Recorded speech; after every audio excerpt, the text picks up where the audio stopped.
Bonjour à tous et à toutes et bienvenue à cette table ronde pendant laquelle nous allons faire honneur au thème de ce festival en parlant de transmission et plus particulièrement de transmission du patrimoine scientifique. Nous avons la chance aujourd'hui d'avoir 4 femmes de science et de transmission que je vous présentais un petit peu avant qu'on commence nos échanges. Donc, tout au fond, nous avons Sylvie Lenné, qui est docteur et ingénieure en informatique et professeure émérite en sciences de l'information et de la communication à l'Université de Lyon.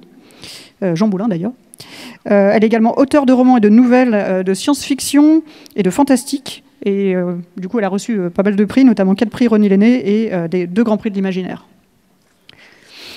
À côté d'elle, nous avons Nathalie Besson, qui est chercheuse au CEA. Elle dirige le département de physique de particules à l'IRFU, l'Institut de recherche sur les lois fondamentales de l'univers. Depuis 4 ans, elle travaille aussi avec l'ESA, donc l'Agence spatiale européenne, sur le projet LISA, qui se propose de créer et d'envoyer dans l'espace un interféromètre laser pour caractériser les ondes gravitationnelles à très basse fréquence et étudier les trous noirs supermassiques. À côté d'elle encore, Stéphanie Simon, qui elle aussi est chercheuse au CEA, mais dans un tout autre domaine. Elle est chercheuse en immunoanalyse et pharmacologie. Elle dirige le LERI, c'est-à-dire le laboratoire d'études et de recherche en immunoanalyse, dont l'objectif est de produire, de caractériser et d'utiliser des anticorps, soit pour détecter des agents pathogènes, soit alors pour des fins pharmaceutiques. Elle a également coordonné la branche biologie du programme NRBCE, excusez-moi, qui est le programme de recherche en sécurité globale du CEA, donc centré sur la lutte antiterroriste, qu'elle soit donc pour les menaces terroristes qui soient soit nucléaires, radiologiques, biologiques, chimiques ou explosives, d'où le NRBCE. Et enfin avec nous avons Annabelle Kremer-Lecointre, qui est enseignante agrégée en sciences de la vie et de la terre, qui a également été ingénieure en formation, c'est-à-dire qu'elle a conçu, en collaboration avec des professionnels de la recherche, des formations en sciences destinées aux enseignants. Et elle est également autrice prolifique d'œuvres de livres de vulgarisation scientifique. Et on lui doit en particulier un livre qui va nous être très utile aujourd'hui, qui est donc Femmes de science, à la rencontre de 14 chercheuses d'hier et d'aujourd'hui, qui a été publié aux éditions La Martinière Jeunesse. J'aimerais commencer par un petit constat / aveu très personnel. Je suis née dans les années 80. Et malgré le fait que j'ai été éduquée par un père qui était passionné de sciences, j'ai plus ou moins grandi avec l'idée que la participation des femmes à la vie scientifique avait commencé à la fin du 19e, voire au début du 20e. Donc en gros, pour faire simple, c'est comme si les femmes avaient attendu que Marie Curie arrive pour s'intéresser aux sciences et attendu qu'elle développe aussi des capacités pour contribuer à ce pot commun qu'est la connaissance scientifique. Donc bon, j'ai un peu grandi depuis, vieilli, diront certains. Et donc ma culture s'est un peu développée, mais je me suis rendu compte que ce n'était pas tout à fait vrai. Donc du coup, pour lancer ces échanges, je me tourne vers Annabelle, surtout, qui a quand même pas mal étudié la question, pour poser un tout petit peu les bases. Quelle a été la contribution des femmes en sciences dans le passé? Et pourquoi est-elle soit si faible, soit si peu visible? Alors, les femmes, en fait, ont de tout temps participé à la construction des savoirs et à leur diffusion. C'est pour ça que dans le livre, en fait, je voulais commencer avec Hypatie, à la charnière entre le 4e et le 5e siècle, pour montrer qu'il y avait déjà des femmes présentes en sciences à ce moment-là, et puis aller jusqu'à des femmes actuelles. Alors, pourquoi elles ont été invisibilisées? Il y a beaucoup de facteurs sociaux, culturels, historiques. On aura peut-être le temps de les déployer tout à l'heure. Mais en tout cas, tous ces facteurs-là ont eu comme conséquence qu'elles ont accédé à l'instruction et à l'éducation très tardivement, en fait, par rapport aux garçons. Il faut quand même bien se rendre compte qu'en 1900, 3% des étudiants à l'université sont des femmes. En 1900. Donc imaginez-vous en fait l'exploit de ces femmes au 5e, 6e siècle, 10e siècle qui font des sciences. Alors souvent, et ça on le voit dans les portraits de ces femmes, souvent grâce à un mari ou à un père qui était bienveillant et qui leur a permis de s'instruire à domicile.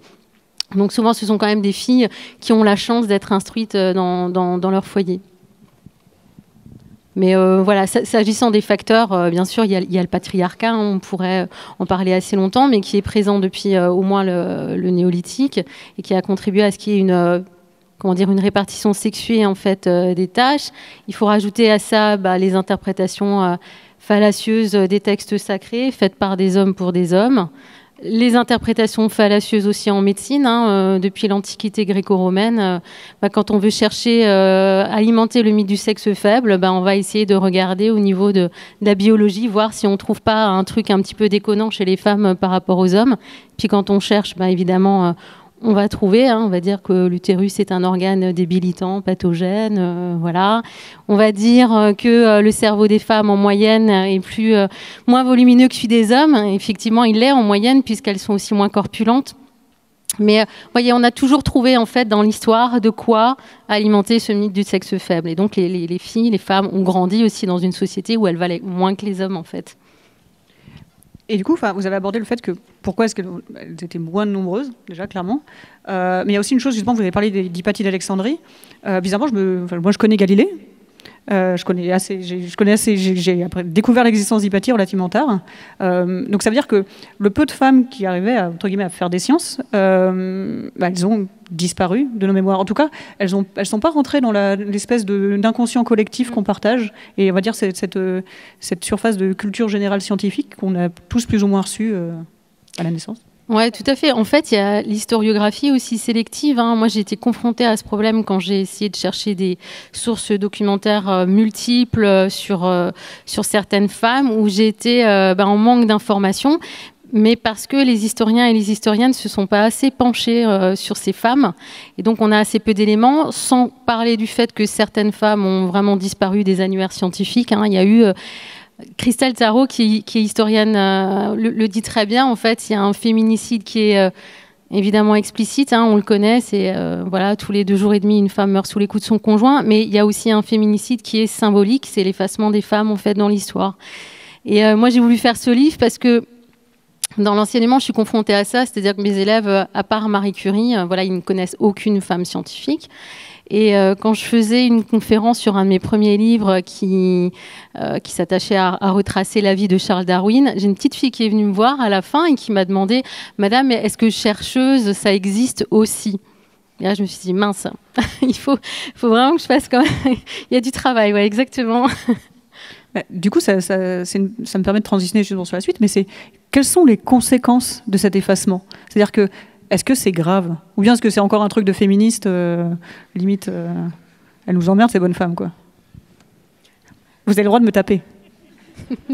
Non, pas taper, non.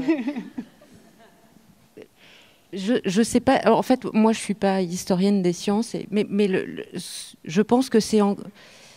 Comment dire, c'est quelque chose qui est très ancré dans la société, qui est très diffus, et il y a des images d'Épinal à faire sauter qui collent, qui sont très difficiles à détacher. Par exemple, moi je me rappelle il y a quelques années, à l'occasion d'une fête des sciences, on avait demandé, on était devant la foule qui passait ou qui s'arrêtait parce qu'elle était intéressée. Il y avait un modérateur qui était là et qui disait alors aujourd'hui on va discuter avec des gens qui font de la recherche. À votre avis, qu'est-ce que c'est qu'un chercheur ? Et alors essentiellement les enfants ont répondu, mais ce qui en est ressorti, c'était un vieux type avec une blouse blanche et des stylos dans la poche et un carnet, quoi, même pas de laptop, on oublie le laptop. Donc nous derrière on était évidemment mortes de rire, surtout qu'essentiellement il y avait 2 nanas et un chercheur. Donc après on a essayé de démonter les mythes, mais il n'y a pas si longtemps que ça, voilà, quand on demande aux gens, et puis j'avais fait une recherche Google aussi pour rigoler, Google Images, et c'est effectivement des vieux types en blouse blanche qui sortent. Donc ça continue à diffuser, quoi. Puis attention aux références culturelles de très haut vol des années 80, il était une fois la vie.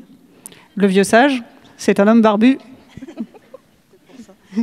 Alors dire que c'est grave, je ne sais pas, enfin, ça dépend ce qu'on entend par grave. Après, je pense que c'est important que les femmes soient là, présentes en sciences. Pourquoi ? Parce qu'on a beaucoup de choses à apporter aussi. On n'a pas forcément le même fonctionnement, la même approche des choses dans la communication, dans la construction des projets. Donc ça ne veut pas dire qu'il faut qu'il y ait que des femmes, il ne faut pas qu'il y ait que des hommes non plus. Mais je pense que le fait qu'on soit tous ensemble, ça nous permet aussi d'échanger beaucoup et de construire d'une façon différente. Et puisque tu nous branches sur le féminisme, je vais en rajouter une couche. On est dans un imaginaire sur les sciences qui effectivement occulte les femmes, mais il y a dans les universités, dans un certain nombre de structures où on s'occupe de sciences, un souci de les rendre plus visibles en parlant des étudiants et des étudiantes, des chercheurs et des chercheuses. Et je trouve désolant que le gouvernement actuel ait, comme dans ses priorités du moment, le souci d'effacer tout ce qui est écriture inclusive. Dont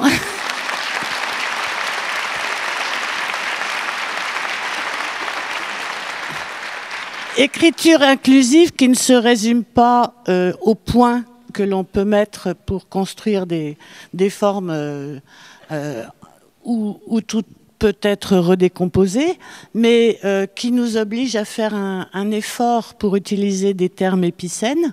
Et je vous avoue que si j'ai envie de parler d'un pompier, je ne sais pas comment le dire avec un terme épicène qui soit féminin, d'un médecin, d'un chercheur, on a un mot, mais visiblement dans l'imaginaire, il n'est peut-être pas encore assez utilisé.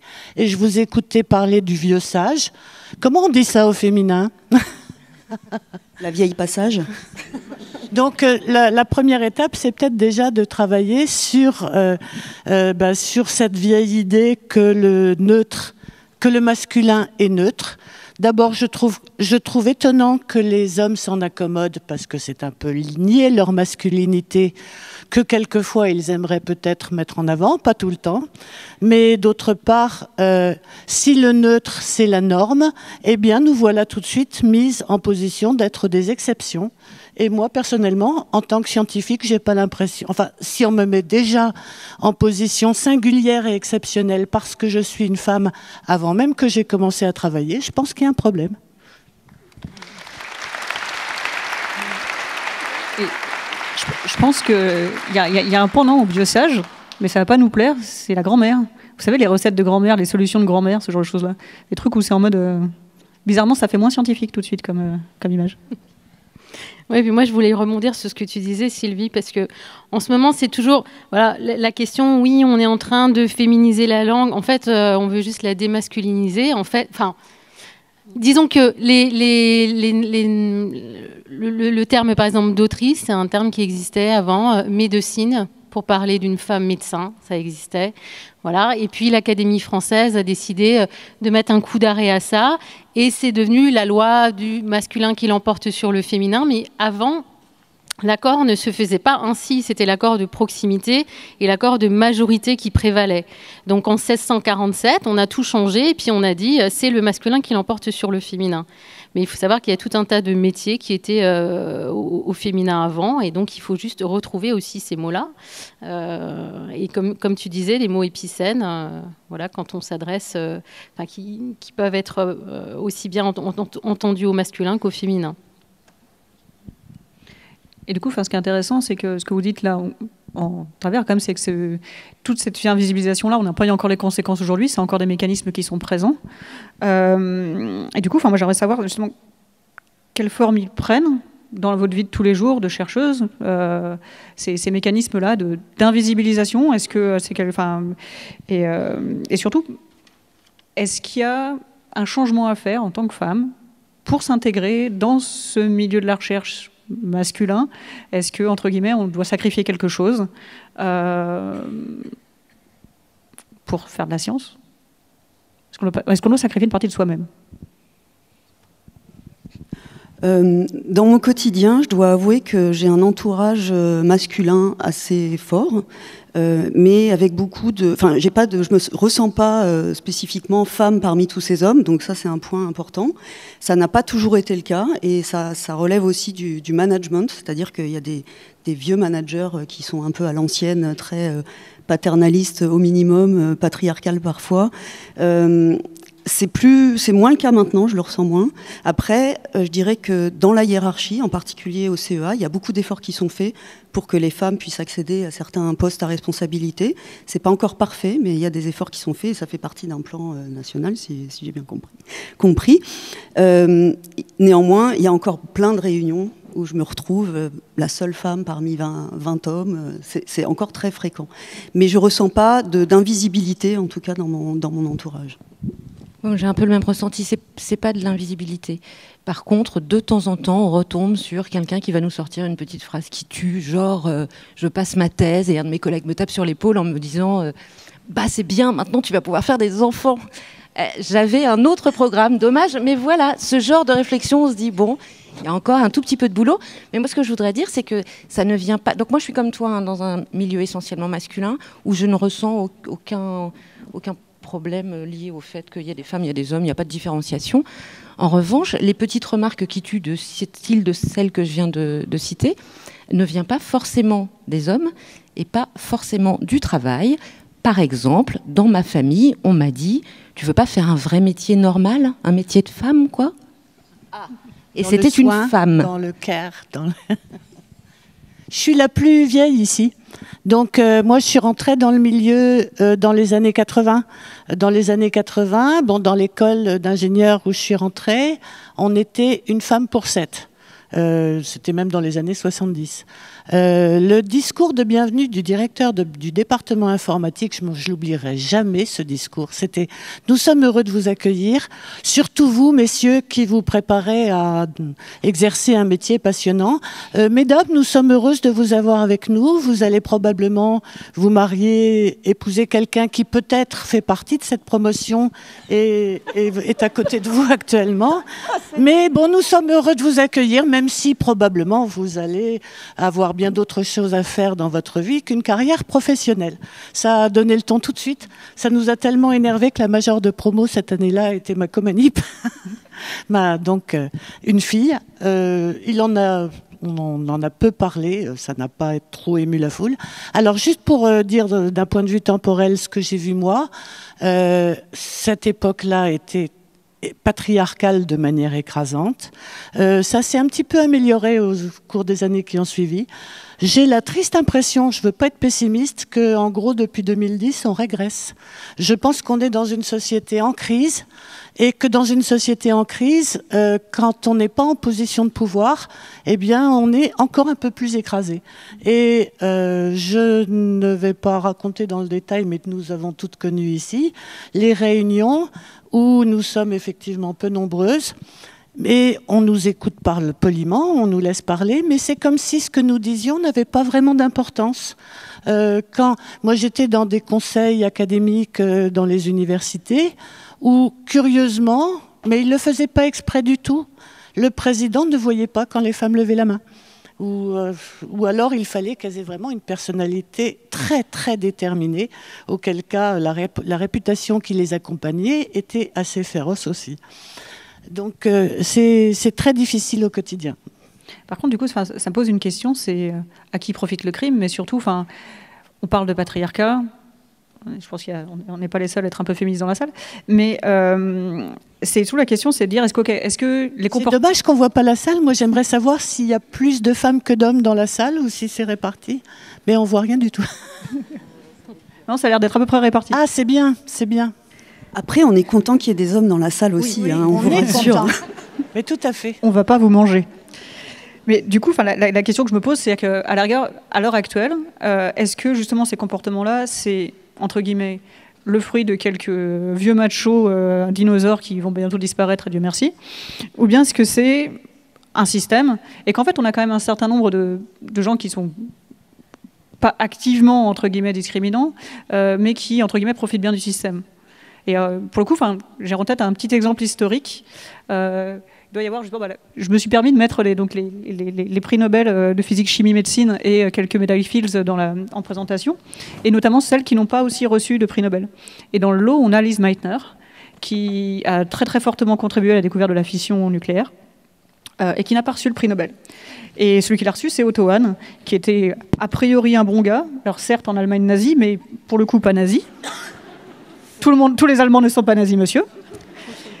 Mais le fait est que, même si, entre guillemets, c'était un bon gars, qu'il n'était pas nazi, il a quand même profité de cette situation-là. Et du coup, ma question, c'est ça, c'est est-ce qu'on est dans une situation où vraiment on a encore des gens qui sont activement sexistes, ou bien est-ce qu'on est juste en train, entre guillemets, de subir un système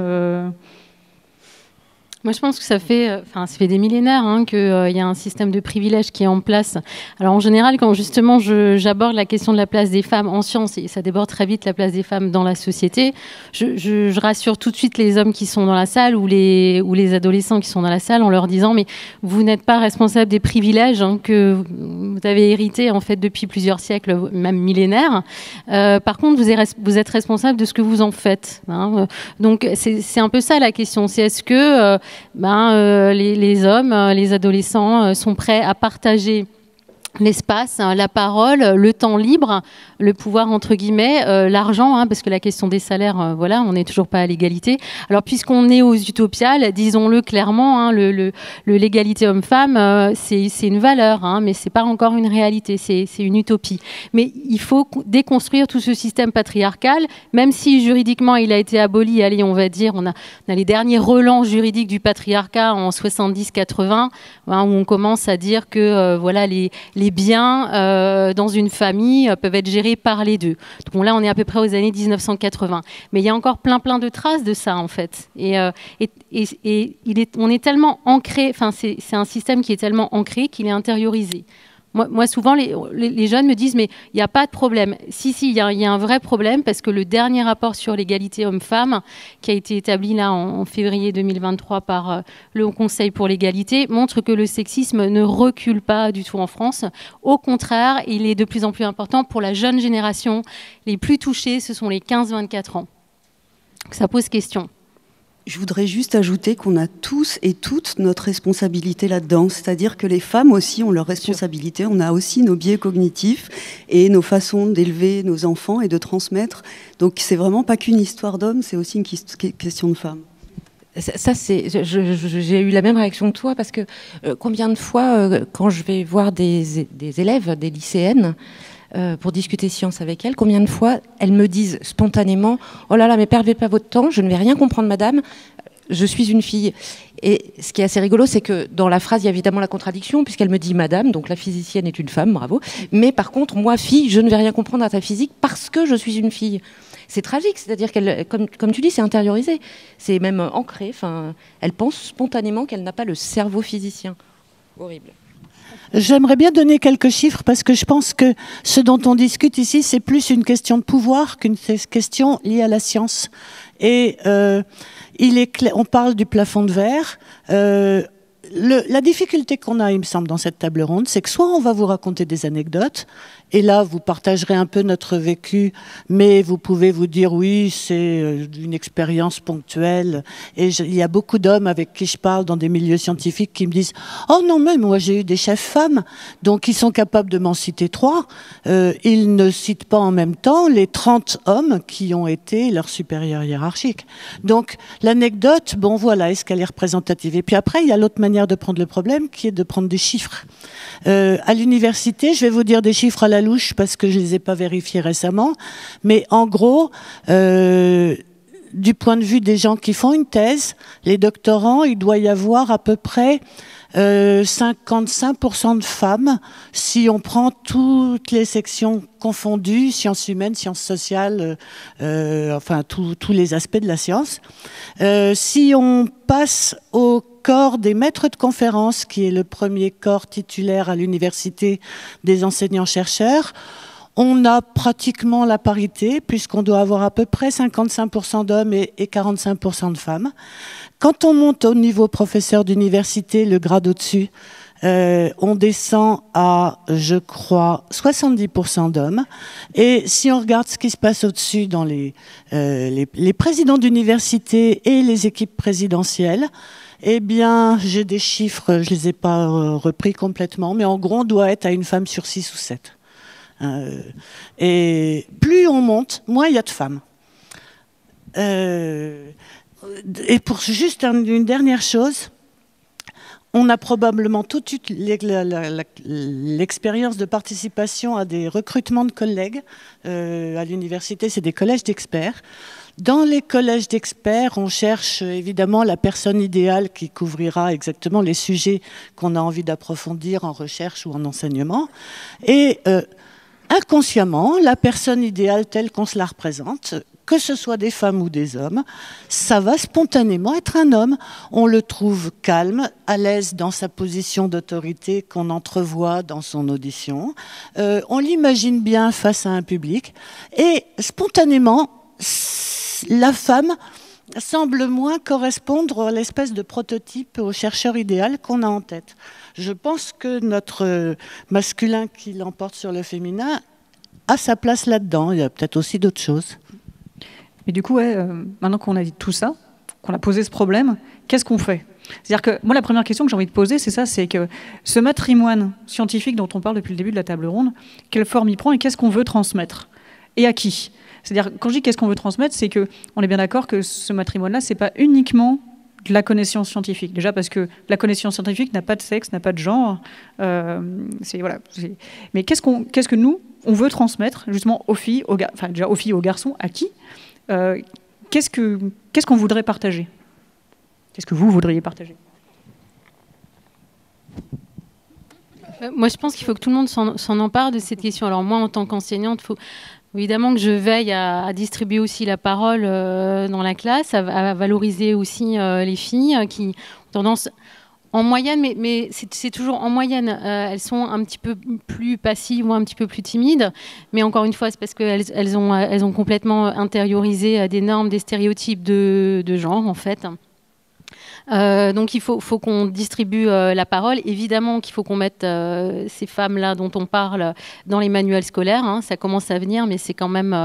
Moi, il y a une autre anecdote, hein, vraiment je glisse un petit peu, mais en tant que prof de SVT, ce qui m'a vraiment choquée, c'est qu'on a attendu quand même 2017 pour qu'on mette correctement une illustration du clitoris dans un manuel de SVT quand même. C'est dingue. Avant ça, en fait, on dessinait le clitoris, c'était juste le petit gland, alors qu'en fait, en réalité, c'est presque la même taille qu'un pénis. C'est constitué des mêmes parties, des corps caverneux et du corps spongieux. Donc vraiment, ça va jusque-là. C'est-à-dire que l'invisibilisation, elle va jusque-là. Et ça, il faut le dire, en fait, très concrètement. Il faut être explicite. Il ne faut pas se cacher. Il ne faut pas employer des demi-mots, des demi-mesures. Il faut le dire. Donc c'est aux enseignants, c'est aux journalistes aussi de faire passer le message. Et puis c'est aux parents, en fait, hein, dans les familles, hein, de pousser les filles aussi qui en ont envie de faire des sciences. La réforme là, du lycée en 2019 a été catastrophique pour les filles en mathématiques. Parce qu'elles manquent souvent de confiance en elles. Alors, moi, je ne vais pas parler de ma propre fille, hein, parce qu'on va dire c'est anecdotique, mais il y a vraiment des chiffres. Hein. Il y a eu le nombre de filles qui a choisi l'option mathématique a chuté de 60%, parce que c'était plus au tronc commun. Donc, pour info, on est revenu 20 ans en arrière. Et voilà. On est revenu en 2003 en termes de statistiques des filles en sciences dans le supérieur. Je pense qu'on a tous et toutes nos missions, c'est-à-dire on peut faire du prosélytisme, encourager les filles et les femmes en sciences, les parents aussi, comme disait Annabelle.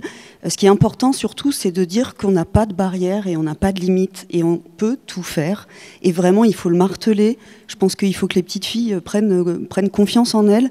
Il faut leur laisser la parole parce qu'en effet, la prise de parole peut être compliquée. Je pense que tu dois le savoir mieux que moi. Donc il faut vraiment les encourager à s'exprimer, à ne pas avoir peur de dire des bêtises et surtout, elles peuvent dire plein de choses intelligentes aussi.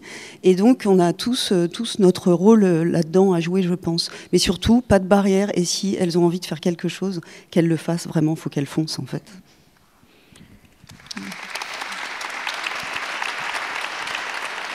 Et puis surtout, une des choses peut-être qu'il faut transmettre, c'est que la science et la recherche est une aventure. C'est peut-être le goût justement de cette passion-là de la recherche, de l'intérêt. C'est-à-dire qu'on parlait de socialisation. Alors, je fais très attention quand je parle de socialisation des filles parce que j'ai peur de transformer ça en prophétie autoréalisatrice. Mais justement, c'est-à-dire qu'on enseigne aux garçons d'être aventureux, beaucoup moins aux filles. Il faut qu'elles fassent attention, qu'elles n'aillent pas se mettre dans un danger. Mais peut-être que c'est ça aussi qu'il faut transmettre. Cette passion pour la science, ce plaisir de la découverte, de la recherche et de l'exploration. Alors moi, j'avais envie de parler de science-fiction ici.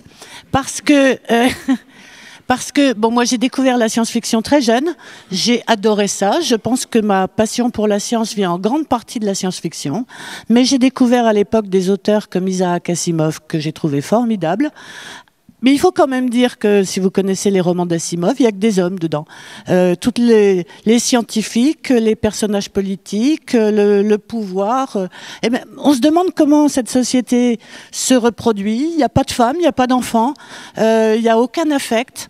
Et avec le recul, j'ai beaucoup de mal, moi, à relire Asimov. Par contre, et ça, c'est moi ce qui me rend optimiste, je trouve que d'abord la littérature a changé, les femmes y ont beaucoup plus de place, mais le cinéma ou la vidéo ont très bien joué un rôle pour inclure les femmes d'une manière significative dans les récits.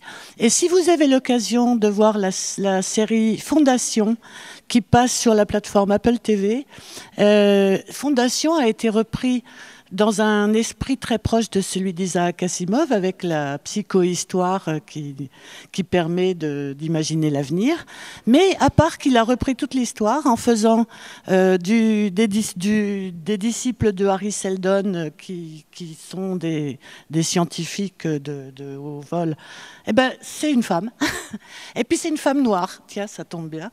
Et puis il y a tout un tas de personnages féminin dans l'histoire, ce qui fait il se passe plein de trucs intéressants entre les gens qui n'existaient pas dans les récits de base.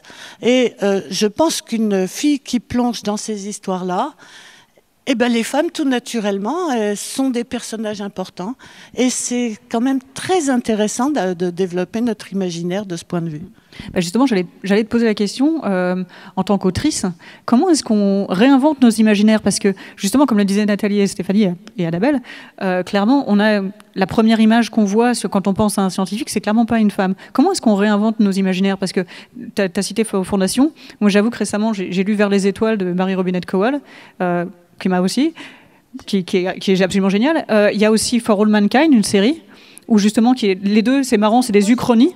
Voilà, c'est ça, c'est assez proche, c'est des uchronies, où justement, en fait, la conquête spatiale est faite en partie par des femmes. Et donc, voilà, comment est-ce qu'en tant qu'autrice, on travaille justement cette matière-là pour essayer de... Alors, peut-être, je ne sais pas si c'est peut-être pas forcément conscient et volontaire, mais comment est-ce qu'on fait pour travailler, pour modifier justement ces imaginaires-là? Alors, moi, spontanément, je mets plus facilement en scène des femmes que des hommes. Donc, déjà, ce sont souvent mes personnages principaux. Ce sont des gens qui peuvent être des scientifiques ou pas. Je pense que beaucoup de femmes ont envie de ne pas effacer l'affect de leur récit. Donc, moi, j'ai des personnages qui ont des émotions, entre lesquelles il se passe des trucs, qui ne sont pas uniquement des êtres cérébraux. Et peut-être que les femmes le font un peu plus systématiquement que les hommes, je ne sais pas. Il y a des hommes qui le font très bien, hein, je ne voudrais pas dire quelque chose de trop simpliste. Et comment on fait pour agir sur l'imaginaire? On l'a intériorisé, tout ça. À partir du moment où on prend conscience de la manière dont le système nous étouffe, produit des représentations stéréotypées, ça se fait tout seul, le chemin. À partir du moment où on a pris conscience, c'est bon, notre imaginaire, il peut se développer. Et ouais, clairement. Et donc une autre façon aussi de changer un peu ces représentations, c'est via les rôles modèles. Alors je vais pas mentir, mais encore une fois, on se rappelle, hein, j'ai grandi, je pensais qu'à partir de Marie Curie, enfin avant Marie Curie, il n'y avait plus rien.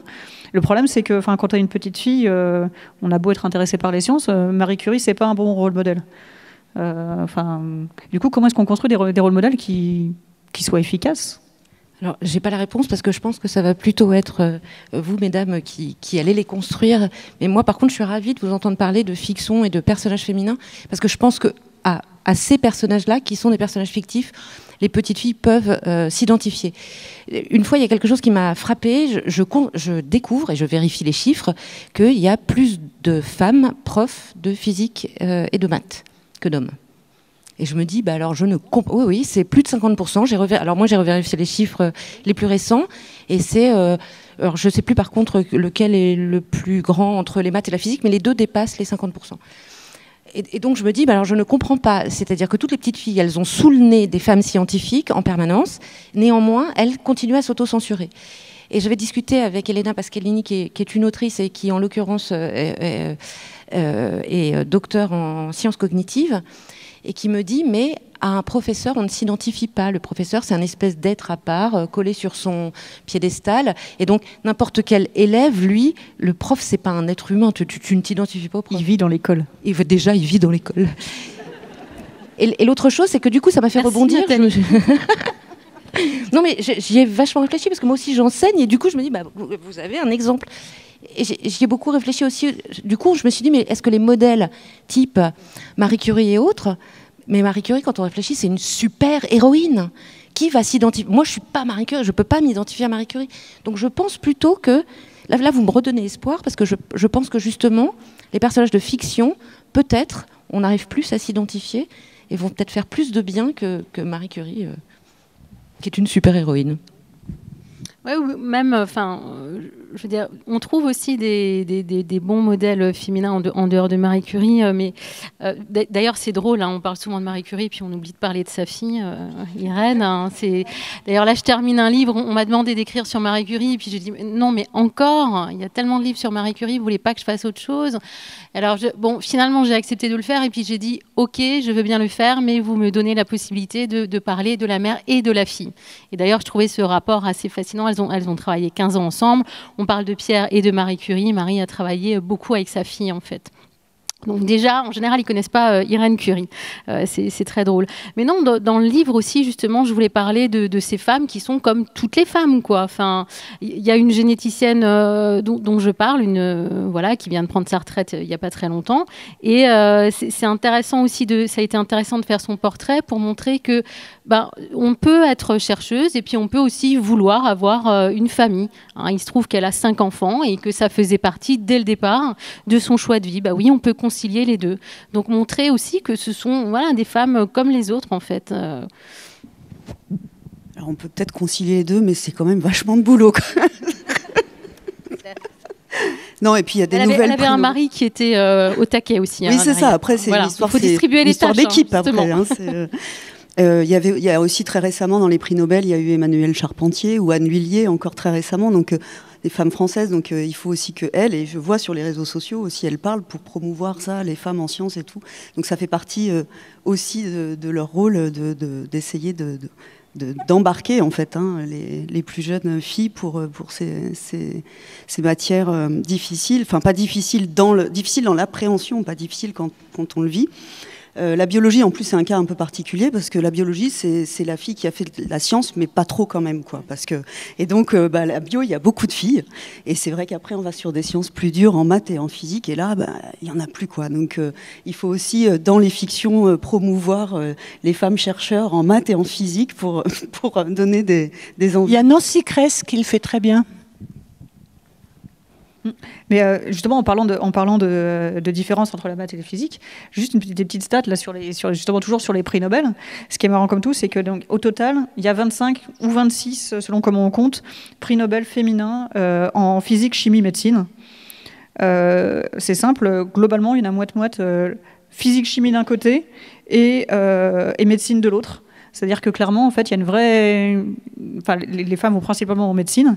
Et l'autre aussi, sur les rôles modèles, qui est aussi important, c'est que avoir des femmes, c'est bien, mais justement, il y a aussi toute la notion... Enfin, il y a aussi toute une notion d'intersectionnalité et le fait qu'il y a aussi une diversité des modèles à avoir. Et pareil, quand on regarde, en fait, en préparant ces petites planches-là pour cette table ronde, il y a quand même quelque chose qui m'a choquée. Donc du coup, j'ai fait quelques stats. Globalement, si on sépare par continent ou presque, on a, sur les 25 prix Nobel, on a 12,5, parce qu'il y a une franco, il y a une européenne américaine dans la bande. Donc il y a 12,5 prix Nobel qui viennent d'Amérique du Nord, 9,5 qui viennent d'Europe. Et sinon, à part ça, il y a une israélienne, une chinoise, une australienne. C'est tout. Et clairement, en fait, il y a un petit manque de diversité. Et en fait, alors, vous parliez tout à l'heure de comment s'appelle de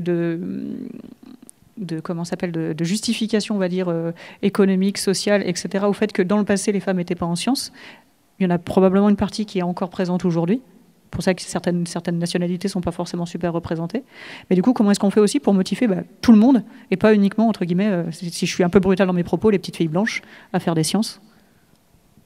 Moi, j'ai eu cette difficulté. On m'a posé la question justement pourquoi il n'y a pas davantage de diversité. Pourquoi j'ai pas parlé de femmes scientifiques africaines ou asiatiques. Tout simplement parce que j'ai été confrontée à encore moins de données sur ces femmes-là. Et donc, comme en plus le procédé du livre, c'est des interviews fictives pour les femmes du passé, je ne pouvais pas faire des interviews fictives, justement pas trahir leurs propos si je ne les connaissais pas suffisamment. Et moi, j'ai été vraiment confrontée à ce manque de sources, de données. C'est très compliqué de savoir quelle était la place des femmes dans la science en Asie, en Afrique. Il n'y a rien, il n'y a tout simplement rien, quoi. Donc... pour ça, il y a encore du boulot, c'est-à-dire que les historiens et les historiennes, justement, doivent faire ce travail d'exhumer, en fait, ce travail qui est effacé, qui est non dit, en fait. Je parlais de féminicide historiographique, c'est ça, quoi. On est dedans, quoi. Mais évidemment qu'il faut aussi promouvoir cette diversité-là, et on sait que c'est compliqué, voilà, d'être une femme scientifique. C'est encore plus compliqué quand on est femme et noire et qu'on vient d'un milieu défavorisé, etc. Ça se cumule effectivement. Et dans les labos, on a des stratégies où pour l'instant c'est encore un reste à faire, à inventer? C'est assez difficile à en parler pour moi, juste parce que j'ai un énorme biais. Moi, je fais de la physique fondamentale en physique des particules, c'est une physique chère. D'accord ? Un accélérateur, je ne vous fais pas des dessins, c'est extraordinairement cher. Donc déjà, les pays eux-mêmes qui sont impliqués, ça vient des pays riches. Alors ce qu'on essaye de faire, c'est de faire des partenariats avec des choses qui s'appellent des laboratoires internationaux. Et dans ces laboratoires internationaux, on fait des échanges. Par exemple, on accueille des étudiants de pays qui souhaitent participer. Nous, on a eu des étudiants du Vietnam, par exemple. Le deal, c'est ensuite, ils rentrent chez eux et ils ont un rôle à l'université ou où ils créent un laboratoire.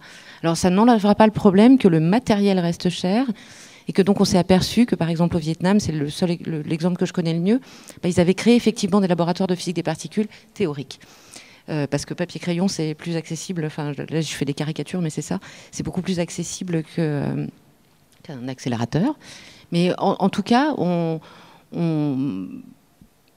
on met beaucoup d'espoir dans les collaborations internationales, qui elles sont beaucoup plus larges que juste les pays européens et nord-américains, pour justement diffuser les connaissances et donner des moyens ensuite que ça percole. Mais c'est pas facile. Ouais, et contrairement à une idée reçue, parce que là tu parlais des modèles féminins justement sur d'autres continents, mais actuellement il faut savoir que y a sur certains continents bien plus de femmes qui font des sciences par rapport à ce qui se passe en France. Juste pour revenir sur des chiffres, le pourcentage de femmes dans la recherche, c'est 28%. C'est en dessous de la moyenne mondiale qui est de 33%. Et ça a été pointé, les pays de l'OCDE, c'est pourri, ils sont pas bons du tout. La France et l'Allemagne, on est vraiment les mauvais joueurs. On est en dessous de la moyenne mondiale. Et il faut savoir qu'il y a des pays d'Asie du Sud-Est, il y a des pays d'Asie centrale. Je pense par exemple aussi à l'Arménie, à la Géorgie, au Kazakhstan, où il y a quasiment la parité. Ou alors vous allez en Amérique du Sud, Venezuela, Uruguay, Paraguay, on est à 50-50. Donc ça, c'est vraiment pour démonter une idée reçue. En France, on n'est pas du tout le pays où on est vers une égalité. Mais alors vraiment, on est à la traîne. Ouais, je peux confirmer, c'est-à-dire que pour mon petit exemple local, la proportion de femmes seniors chercheuses, c'est ce que tu disais, c'est-à-dire on est en dessous, bien en physique des particules, en dessous des 20%. En revanche, les thésards, qui donc viennent de tous les pays, parce que nous, nos étudiants en thèse viennent de tous les pays, eux, c'est 50% de filles et 50% de garçons. Non, je voulais juste rajouter quelque chose par rapport aux pays éventuellement à faible revenu ou intermédiaire et donc la part des femmes scientifiques dans ces pays. J'ai encore eu une vidéo ce matin pour le boulot parce qu'on a une collaboration qui se monte avec la République démocratique du Congo. Il faudrait d'abord, et ça c'est donc c'est vaste, il faut déjà que les petites filles aient accès à l'école en fait. Avant d'arriver à ce que ce soit des femmes en sciences, il faut déjà qu'elles puissent aller à l'école. Et donc il y a une vraie disparité. Donc il faut déjà commencer par la base. Il y a quand même du travail, c'est sûr. On en revient à ce qu'on avait dit au début sur le fait que oui, dans le passé, en Europe, pour le coup, les femmes n'avaient pas accès aux sciences déjà parce qu'elles n'avaient pas accès à l'école. Et là en fait, il y a encore des choses qui perdurent de cette époque-là, clairement. Ce que je propose, je propose de laisser 15 minutes pour les questions. Est-ce qu'il y a des questions dans la salle ? Oui, il y a des questions dans la salle. Le temps que quelqu'un attrape le micro, est-ce que je peux raconter un petit truc à propos de l'informatique? Parce que l'informatique est une section où les femmes sont très peu visibles. Et pourtant, la première personne à avoir inventé le principe de la programmation avant même que les ordinateurs existent, avant la machine de Babbage, c'est Ada Lovelace, qui est une des grandes figures de l'informatique. On en parle dans les programmes, mais pas d'une manière très appuyée. Elle devrait l'être beaucoup plus. Et j'ai découvert beaucoup plus tard, et personne ne m'avait jamais parlé d'elle pendant mes études, ou plus tard d'ailleurs, avec des collègues, c'est Eddie Lamar. Vous connaissez peut-être Eddie Lamar, cette merveilleuse actrice d'une beauté éblouissante. Et ça a probablement été très dommageable à son image de scientifique, cette beauté extraordinaire, parce que, en fait, si on a du Wi-Fi, elle a inventé un principe de codage de l'information qui a permis de développer tout un tas d'outils de télécommunication, dont le Wi-Fi. Donc voilà, on l'oublie aussi. Alors, on oublie, quand on présente une femme, y compris dans la Wikipédia, on dit très vite si elle est mariée, si elle a des enfants. Pour un homme, on ne le dit jamais. Mais il y a des tas d'autres choses qui peuvent faire que ce n'est pas le côté scientifique dont on parle en premier. Oui, et puis pour ajouter sur l'informatique, ce qui est incroyable, c'est que les premières programmeuses sont des femmes. Là, je parle des programmeuses d'ordinateurs, parce qu'Ada, c'était une programmeuse de machines mécaniques. Mais les premières programmeuses sont des femmes, ENIAC, Mark I, IBM, Grace Murray Hopper, qui a inventé le langage COBOL. Et jusqu'aux années 1980, elles sont majoritaires. Et dans les années 80, on va commencer à avoir un effacement des filles, des femmes informaticiennes. Qu'est-ce qui se passe dans les années 80 ? L'ordinateur, il fait son entrée dans les foyers. Ça devient un truc beaucoup plus petit. Ça devient un enjeu de pouvoir, en fait, et ça va être les hommes qui vont se l'approprier. Et là, il y a une chute terrible, en fait, du nombre des femmes dans l'informatique, alors qu'elles étaient vraiment majoritaires en nombre dans les années 80, jusque dans les années 80. Voilà. C'est d'autant plus terrible quand on voit le sexisme qu'il y a dans certains milieux de gamers, par exemple. Ouais. C'est assez effrayant. Une question. Oui, bonjour. Merci beaucoup pour cette table ronde. En prenant pour exemple les réformes successives dans l'école, l'enseignement supérieur et dans la recherche, qui sont faites principalement pour des logiques économiques, et en voyant l'impact sexiste de ces réformes, je ne peux m'empêcher de lier logique capitaliste et féminisme. Pensez-vous qu'il est possible d'envisager la déconstruction du patriarcat sans changer le système économique ?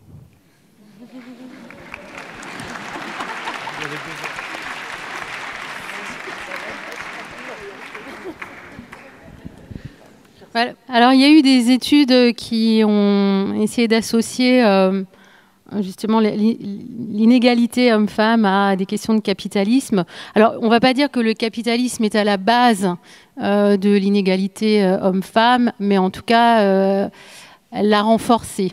Parce qu'effectivement, dans un système capitaliste, si on regarde bien, les hommes exercent des métiers à forte valeur ajoutée, et les femmes à faible valeur ajoutée dans le care, dans le soin, dans l'attention aux autres. Donc c'est sûr que ça ne va pas aider. Et donc effectivement, si on veut avancer, il va falloir se poser ces questions de lien entre le capitalisme et l'inégalité homme-femme. Mais encore une fois, ce n'est pas le moteur principal, ça l'a renforcé. Pour rebondir sur ce que vous disiez ici, ma question remonte un peu là-dessus. Est-ce que justement, il ne faut pas réévaluer la valeur, y compris en sciences, de l'accompagnement ? On a cette idée de l'auteur principal qui est celui ou celle qui représente le papier, cette idée qu'il faut être l'auteur principal d'un papier, mais est-ce que revaloriser l'aspect du care, l'aspect de la façon dont la recherche est envisagée, sur un plan collectif, sur cette idée d'accompagnement. Et là où les femmes sont généralement quand même plus présentes et du coup moins valorisées. C'est peut-être pas très clair. J'aimerais peut-être compléter aussi pour dire, est-ce que il faut réinventer le mode d'évaluation des scientifiques pour entre guillemets prendre compte d'autres métriques que simplement la publication et on va dire des valeurs très c'est ça, sortir de l'idée qu'il faut être dans cette valeur virile pour avoir de l'importance en sciences. refuser de devoir devenir un homme.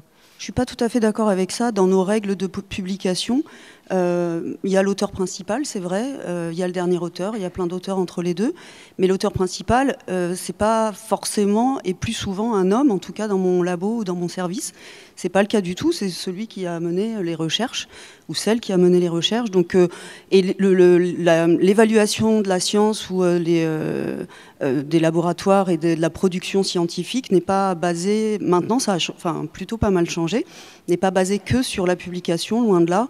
On a aussi des évaluations sur d'autres modes de communication, de transmission, d'enseignement, sur des brevets ou de la valorisation de brevets qu'on peut avoir. Donc, je suis pas complètement en phase. En tout cas, j'ai pas l'impression que la publication soit un biais de genre et favorise les hommes par rapport aux femmes. Ça reflète le travail qui est fait par la personne et c'est pas. Y a pas un homme va pas prendre la place d'une femme en premier auteur si c'est pas justifié. Enfin, c'est. Je voulais juste dire que la manière dont on met les signatures dans une publication dépend complètement du domaine scientifique. Il y a des habitudes communautaires, il y a des pratiques très différentes, il y a des domaines où il y a couramment 100 ou 120 auteurs, il y a des domaines où on comptabilise essentiellement les publications qui n'ont qu'un auteur, où on ne compte qu'une demi-publication quand ils sont deux. Il y a des secteurs où on les met par ordre alphabétique, il y a des secteurs où on met le directeur de labo en premier ou en dernier. Le premier auteur n'est pas dans tous les domaines celui qui a rédigé le plus de textes dans la publi finale, mais après on ne peut plus faire des généralités sur comment sont signés les publis, ça varie trop je crois. Oui, et puis il y a en effet, ça dépend aussi des domaines et aussi de l'expérimental ou pas, c'est-à-dire qu'il y a des domaines expérimentaux où forcément il y a des gens qui ont plus contribué que d'autres, et donc c'est valorisé aussi par la partie expérimentale où parfois il y a beaucoup plus d'apport d'une personne que d'une autre, par exemple. Et je vais descendre encore plus bas dans la granularité. Si je prends les grandes expériences LHC, Atlas et CMS, les deux ont des modes de listing des auteurs qui sont propres à la collaboration. Donc, il y en a un qui classe par ordre alphabétique du pays et l'autre qui classe par ordre alphabétique du nom. Donc, vous voyez... Bonjour et merci beaucoup pour cette discussion ici. Je voulais peut-être continuer sur ce sujet-là au sein du milieu de la recherche. Début 2022, il y a un livre de Adèle Combe qui est sorti qui s'appelle « Comment l'université broie les jeunes chercheurs » et qui s'intéresse au versant très toxique du patriarcat au sein du milieu de la recherche, comment il est exercé, comment la relation de pouvoir est exercée sur les jeunes chercheurs. Et par rapport à toutes ces discussions, je me demandais comment on fait pour... ne pas faire porter le poids immense de cette égalité à l'intérieur du système, juste sur les femmes qui sont déjà minoritaires, et comment on fait pour que tout le monde veille sur tout le monde, en fait.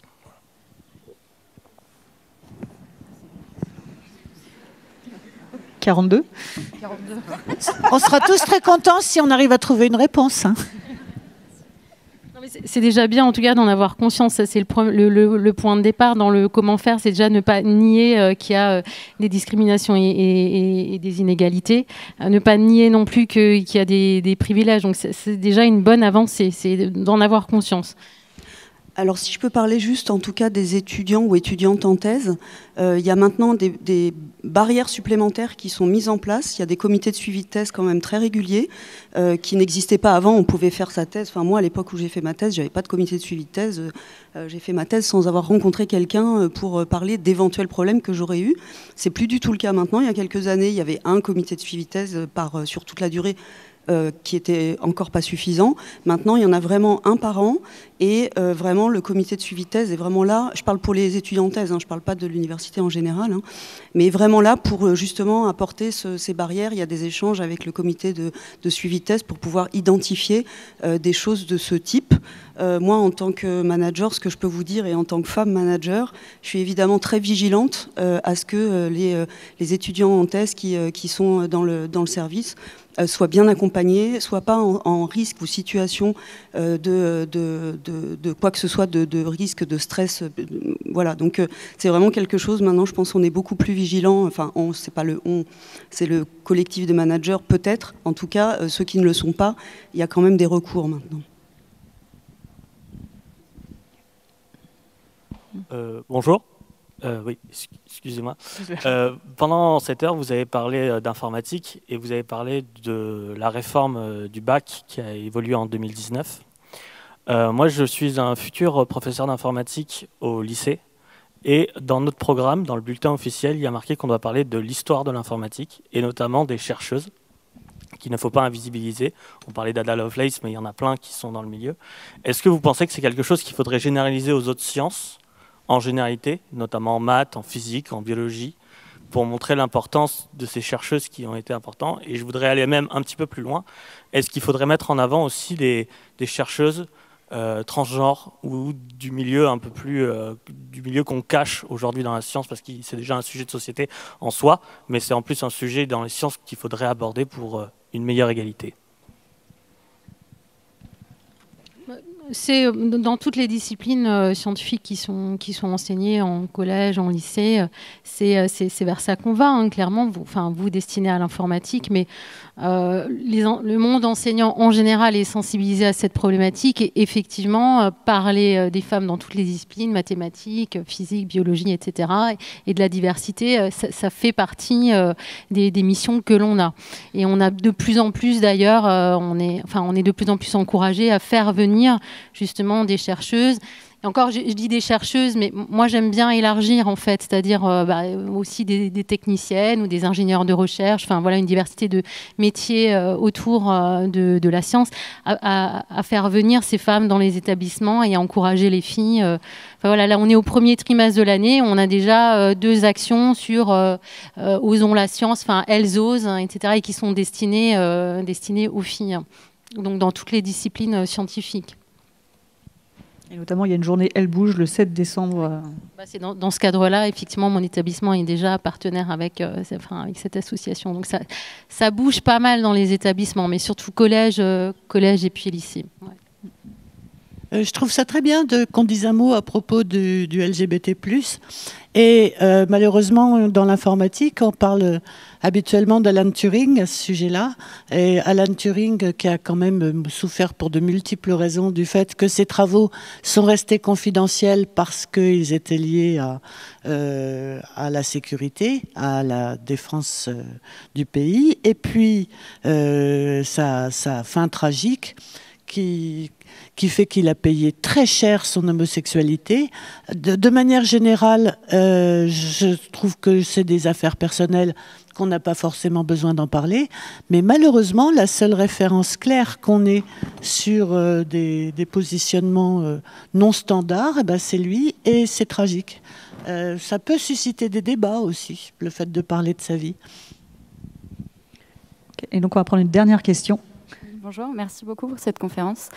Moi, j'ai une question par rapport à un biais qu'on n'a pas trop abordé et qui, personnellement, me met souvent très en colère, par rapport à la légitimité, notamment en sciences ou dans les techniques, en ingénierie, etc. Moi, j'entends très souvent autour de moi, alors je ne sais pas si c'est le cas de tous les gens qui travaillent dans ce domaine-là, mais oui, mais si elle a eu le prix Nobel, c'est parce que c'est une femme, ou si tu as eu ce poste, c'est parce que tu es une femme, ou votre profil nous intéresse parce que vous êtes une femme. Comment on fait pour combattre ça? Parce que j'ai l'impression que ça fait beaucoup de mal, notamment aux étudiantes ou aux élèves, aux filles plus jeunes, mais aussi à nous. Hein. Enfin, moi perso, ça m'énerve. Comment on fait pour combattre ce biais-là et convaincre les filles et les femmes qu'elles ont une légitimité en fait et qu'elles n'ont pas été embauchées, enfin que les femmes qui ont des prix Nobel, c'est pas que parce que c'est des femmes, ou que les femmes qui font une carrière d'ingénieur ou autre, c'est pas juste parce qu'elles sont des femmes, mais parce qu'en fait elles sont super compétentes et super fortes, quoi. C'est dur, ça montre qu'il y a encore quand même beaucoup de boulot, quoi. C'est ça qui est dur, en fait. Alors, les femmes qui ont eu le prix Nobel, c'est parce que c'était des femmes, ils auraient dû le faire plus souvent, si c'était parce que c'était des femmes, parce qu'il y en a quand même pas eu beaucoup. Mais Après, je suis assez soufflée du genre de remarques. Votre profil nous intéresse parce que vous êtes une femme. Je comprends. Enfin, je ne sais pas quels sont les moyens d'action. Je pense qu'il y en a, même légalement, parce que c'est juste pas acceptable d'entendre des choses pareilles, quoi. Après, il y a aussi tout un débat justement sur les. Enfin, moi, je sais que typiquement dans ma vie professionnelle, donc je travaille dans l'industrie, mais et il n'y a pas que dans l'industrie où vraiment la question de les quotas, la discrimination positive, c'est-à-dire que là, il y a vraiment une notion qui est encore, on va dire, enfin, pour moi, typiquement, par exemple, pour moi, j'ai suspendu mon jugement. Pour l'instant, je n'ai pas d'opinion, parce que vraiment, voilà, comment est-ce qu'on met en place, à la fois, comment est-ce qu'on promeut les femmes en sciences, sans justement déclencher cet effet de non mais il faut des quotas, il faut qu'il y ait 50%, donc on va promouvoir tout le monde, allez hop, on en va un grand, quoi. Non, mais alors moi, quand je veux me rassurer, parce que sinon c'est très très déprimant, je pense que on est dans une phase transitoire où peut-être que quand on n'en aura plus besoin d'en parler, on aura gagné, d'accord ? Mais c'est vrai que pour l'instant, enfin j'imagine qu'autour de cette table, on l'a tous vécu, ah, tu me mets dans l'embarras parce que tu es la 4e femme à qui je demande et toi non plus tu peux pas. Mais tu m'as demandé pourquoi exactement ? Parce que j'ai des choses à dire ou parce que je suis une femme ? Bon, bref.